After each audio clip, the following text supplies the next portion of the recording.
back, everyone, to the Beer Sherpa. I am Danimal, and I am dressed for the occasion today. Today, we are going to be talking about none other than Santa's Boot. It is that season, and, you know, Thanksgiving is past us now, and so now everyone is gearing up for Christmas itself. But this beer transcends Christmas. It is the embodiment of the holidays itself, and I'm excited to talk to you guys about this particular beer. Now, this particular beer is a Belgian Golden Strong, not to be confused with the Belgian Triple that we did a couple of episodes ago. Now, Belgian Strongs are fruity ales, but are complex and are on the higher end of the gravity scale, so meaning that there is going to be a little bit elevated of an alcohol content within. The beer tends to be, for the most part, pretty approachable in terms of these particular styles.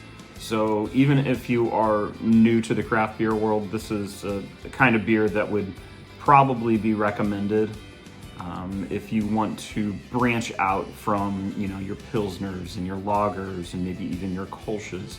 This gives you some different notes that you may have not experienced before. But again, as I said, it is quite approachable. You're going to get some relative spiciness because of the Belgian yeast that is utilized in this particular style of beer. And again, a little bit drier of a finish.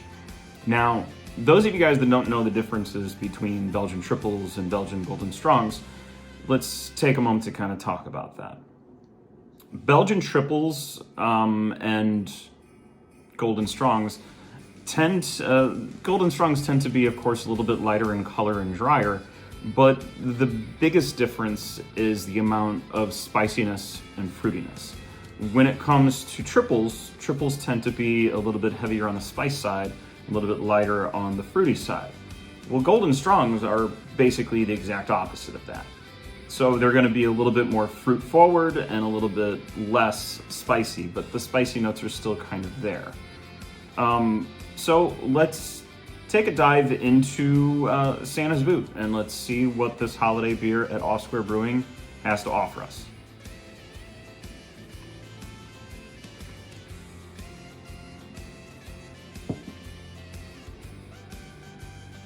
All right, so let's talk in terms of aromas. So because this is a Belgian Golden Strong, we are going to anticipate some fruity notes throughout that nose as well as the taste, but we'll talk about taste here in a little bit.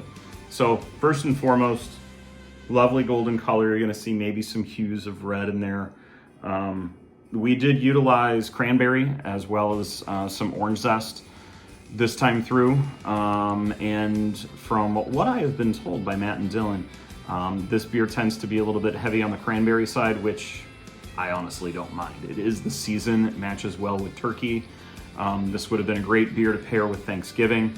I tried to get this video out there before Thanksgiving, but you know, stuff happens. But I mean, with the holiday season coming around, this beer is still going to pair well with turkey dinners around Christmas or even roast beef. Some of the richer foods that we all kind of enjoy around the holidays. So you get the sweetness of the orange zest that's in there. And a little bit of cranberry.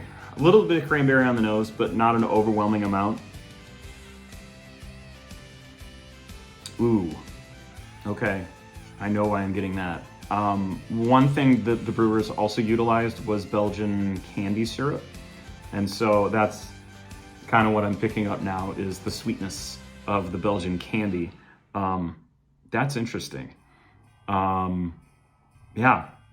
So I'm looking forward to tasting this one, even though I've had it 1,000 times before. But let's take a closer look at the grain build, the hops, as well as the yeast before we dive in and talk taste. So let's talk grain, as we always do.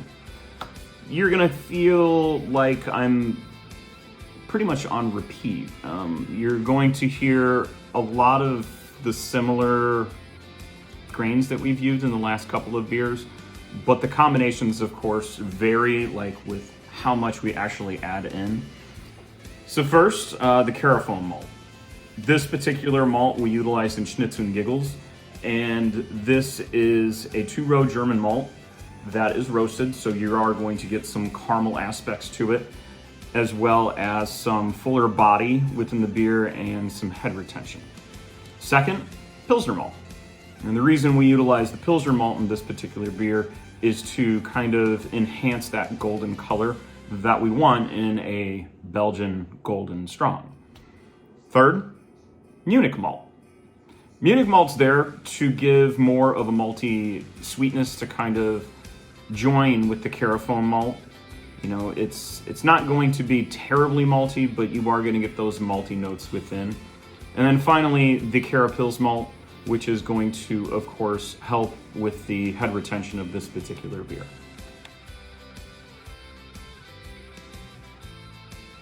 All right, it's hop time.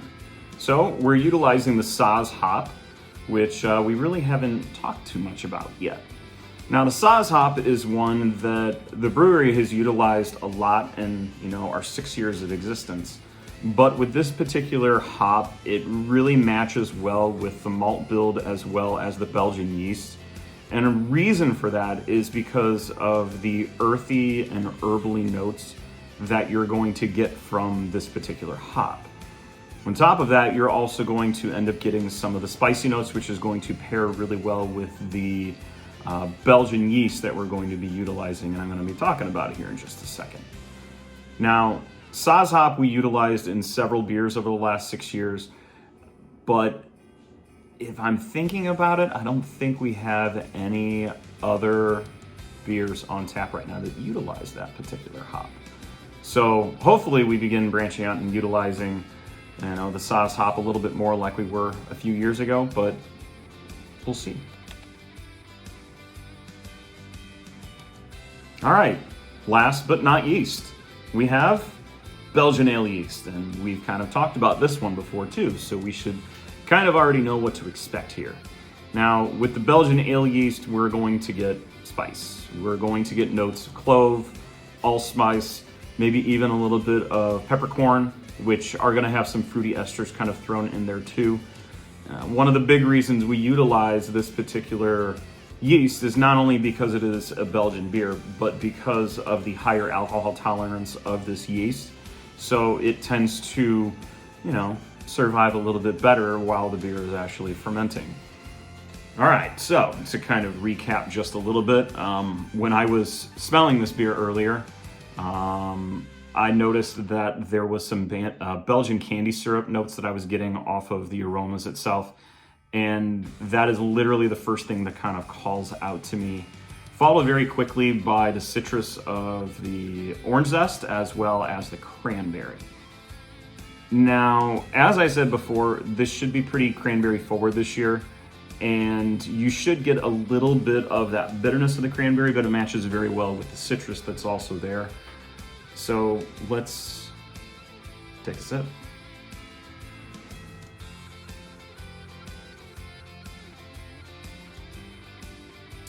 Sweet, malty, you get that candy, but you also get that cranberry. And Matt and Dylan were right, that cranberry is smack dab right in the front.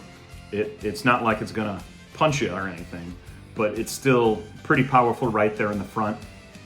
It is a nice complement to the malt build that this beer also has, and it is, for the most part, pretty well balanced. It's not too sweet, it's not too bitter, it's not too fruity, it's not too spicy. It's kind of right down the road, but you still get a lot of complex flavors. There's a lot of, I don't know how to describe it. It's beautiful. It's a lovely bouquet of a beer. Quite nice. Well, there you have it. So, Belgian Golden Strong gets Santa's approval over here. It does not get the boot.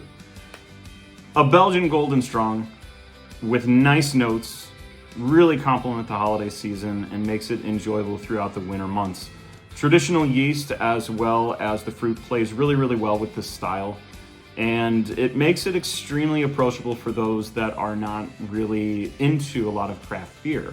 This would be a great entry level into craft beer itself, especially with the Belgian styles. This beer is available on tap at the brewery in Crown Point, Indiana. And even if you like it and you don't have time to sit down at the bar, you can easily get some 4-packs to go. We also sell in the stores around the area as well. Next up, we are going to throw it all the way back to the beginnings of my adventures in IPAs. And I'm really kind of excited because this beer has changed so much since I started getting into craft beer. So until then, like, subscribe, and drink beer. Cheers.